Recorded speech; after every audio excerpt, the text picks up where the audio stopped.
Kerry here from Homestead. How? Welcome to our homestead. In today's video, we're going to talk about our outdoor wood burner and exactly how much the entire system costed us, including the installation and all the miscellaneous parts needed to get this thing up and running.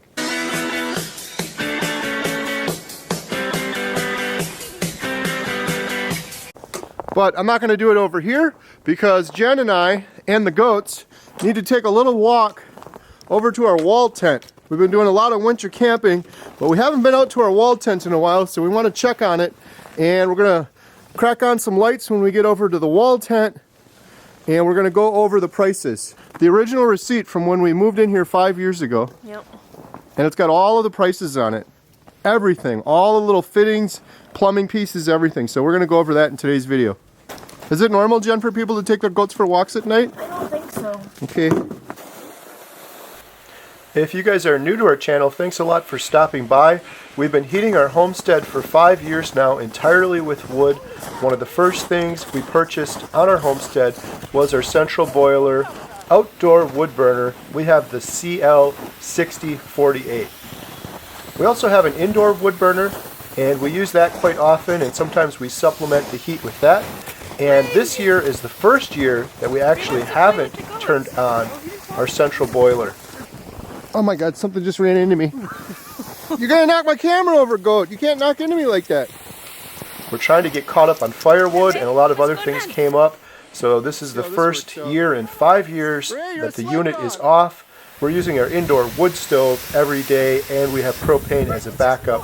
But we're also getting caught up on all of our firewood, and next year we're gonna have 2 full years stockpiled in seasoning and drying out for future use. Is the wall tent still up? Has it burned down? Has it blown down in a storm?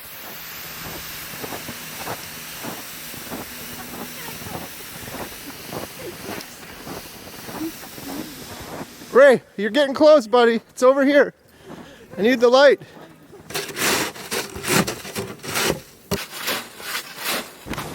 Is anyone in here?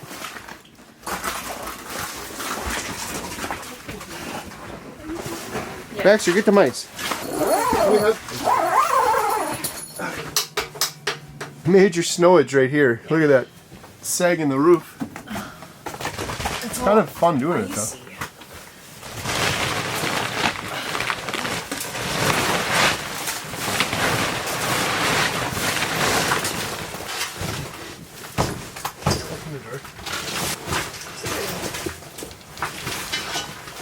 Alright, so we're in our wall tent now, and today Jen found this in the back of our filing cabinet. We've talked about our outdoor wood burner, our central boiler, many times on the channel. They're some of our most popular videos, including our video, Outdoor Wood Burner, Is It Worth It? 4 years later.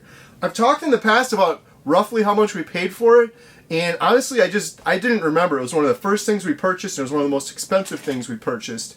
And I think on Central Boiler's website they say the base prices start around $4,500 or $6,000. So I'm not sure, but there is a ton of additional cost when it comes to all of the components you're going to hook up for your outdoor wood burner. And I have a complete and itemized list in here to show you exactly how much we paid for our outdoor wood burner and all the accessories and everything that went with it. There's a bunch of other paperwork in here too.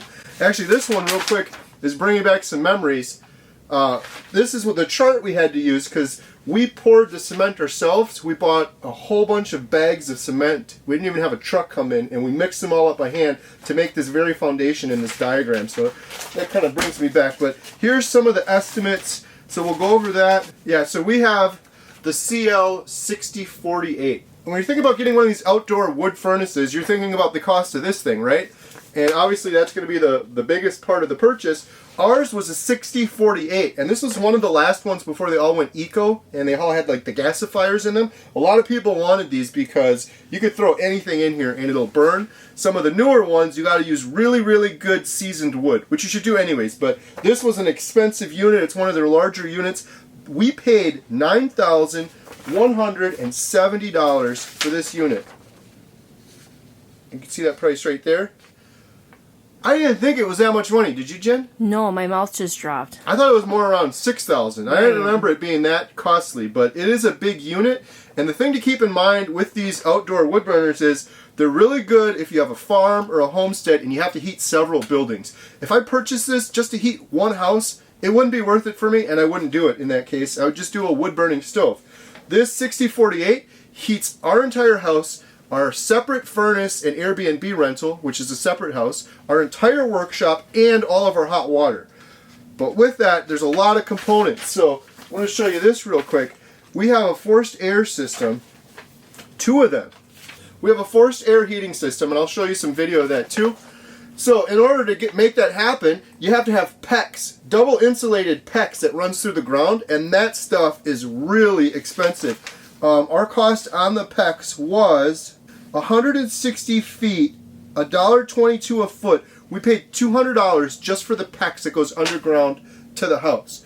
Then you have to think about all of those fittings. There's all the plumbing fittings. And then the other thing right on the unit is your pumps. You have to have a water pump that pumps the water from the unit. We have 2, one for our upstairs, one for our downstairs. So those pumps are called taco pumps. T-A-C-O, spelled just like a taco. We paid $101 for each of those pumps. So that was $200 worth of pumps. Okay, so then the water comes in, and the first thing it does is it goes to the water heater in our house, and there's a heat exchanger on there that we had to pay for. That was, if I'm looking at the correct one, $267.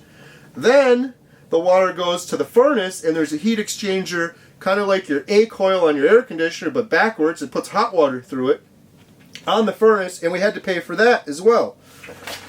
So there's a lot of additional costs with one of these units. And you got to have a separate thermostat, all of the PEX tubing, the couplings for the PEX, the taco pumps, the heat exchangers. Then they also charged us for the ash rake, ash shovel, and hoe. That was $100, about $33 each for those. They put corrosion inhibitor in there. They charged $40 for a gallon of that. So that was $80 total for 2 of the corrosion inhibitors. The other big costs are the thermostatic valves. And I'll show you those real quick. There's thermostatic valves on these units. When they come into the house, I don't know, I think they're required by code, but when the water comes into the house, it goes into a thermostatic valve, and that looks like this.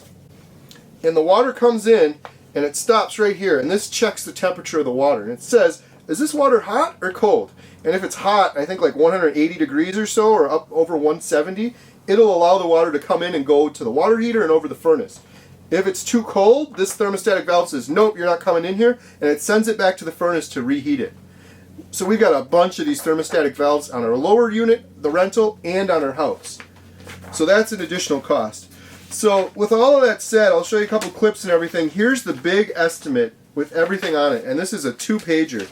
A lot of plumbing fittings. If you've ever done plumbing work and you go to like Menards and you pick it up, that adds up. You get the couplings, the connectors, the PEX fittings, it all adds up.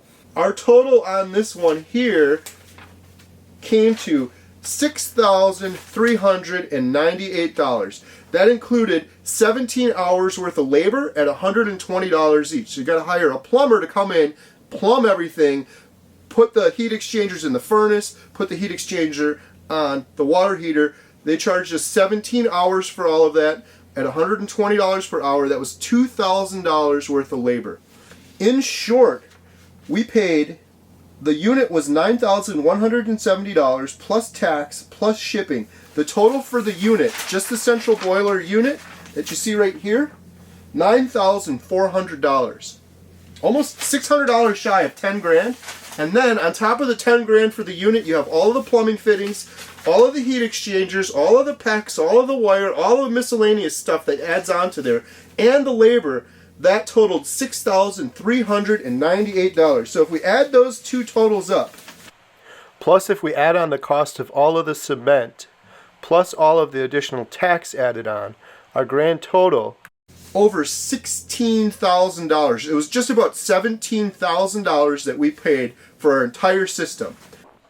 Also, I nearly forgot, we also paid separate to have a guy come in and excavate so that we could bury all of the PEX lines, and that was around $1,200 more.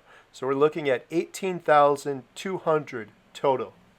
I know a lot of you are going to say, oh my God, that's so much money. That is a lot of money. You're absolutely right. But do keep in mind, a lot of people will watch our videos and they'll say, I just get a indoor wood burner. We have an indoor wood burner.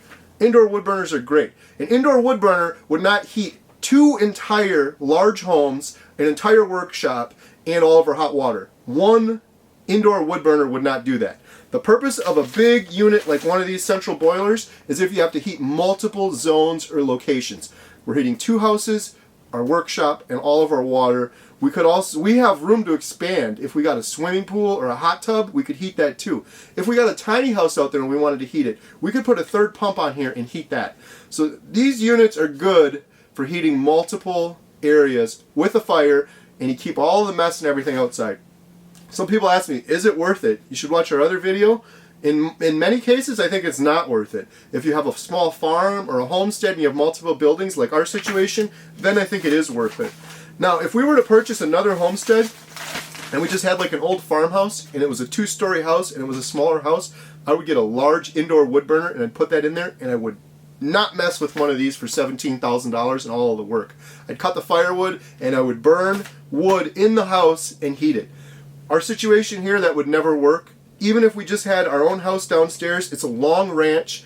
I put the wood stove on one side of it, the other side of the house doesn't get enough heat. I'd have to have 2 wood stoves in there just to heat our bottom unit, and that doesn't count our top unit, our workshop, or our water heater. So, with all that said, our grand total cost on our central boiler 6048 outdoor wood burner, this was 5 years ago, was right around $17,000 for the unit, the installation, and all of the labor and everything. So I hope that helps. I hope you guys enjoyed that video. We've done a lot of videos on our central boiler. I encourage you to watch our other one, Outdoor Wood Burner. Is it worth it 4 years later? We're actually at year 5 right now. And as we do in every video of Homestead How, at the end we show some of our favorite photos from our homestead for the week. We're going to show you some of those, so stay tuned to the very end. We got some really cool photos. My daughter Katie and I have been doing winter camping out in the snow, and Jen and I have been doing a bunch of hikes. And we've got a couple pictures of our cute dog Baxter and Ray, and Baxter's been sitting here being a really good audience member right now, watching me talk. Show Baxter quick. Who's a good boy? You like the wall tent? Why are you sitting on a cot, Baxter? Do you like Auntie Lane? Do you miss Uncle Tony? Do you like marshmallows? Do you like to go for walks? I don't know if you guys have seen it, but Jen and the triplets came out here and they camped overnight, and it was a really fun video. They made popcorn, they cooked a bunch of food, they had a little girls' night out here in the wall tent, especially on such a cold and freezing day. We also set up our winter wall tent, and the triplets and Jen go camping in the freezing cold weather. That is exactly what you want to do. Emma, we're in a tent. Built the wall tent platform 2 years ago, I think. So we're on a platform right now. It's pretty cool. And we've had this wall tent for a few years. It's a lot of fun. There's a wood stove in it. Here. We got a bunch of cots in here from when the girls stayed in here, and that's Katie's hammock. So we've been doing a lot of camping videos lately, and one of them we're doing is we're heading up to my sister's house. She lives way up north, and we got another tent from this company, walltentshop.com, and it's called a spike tent. It's actually larger than this wall tent. It's 14 by 14, but it doesn't have these big poles. It has different poles. We're going to go up there and camp in that thing with the triplets. So this is our wall tent. If you guys are interested in this tent or more, check some of our other videos out. We've done camping videos out here. We did a really cool one where we built this whole platform that Jen's on right now and the tent is on.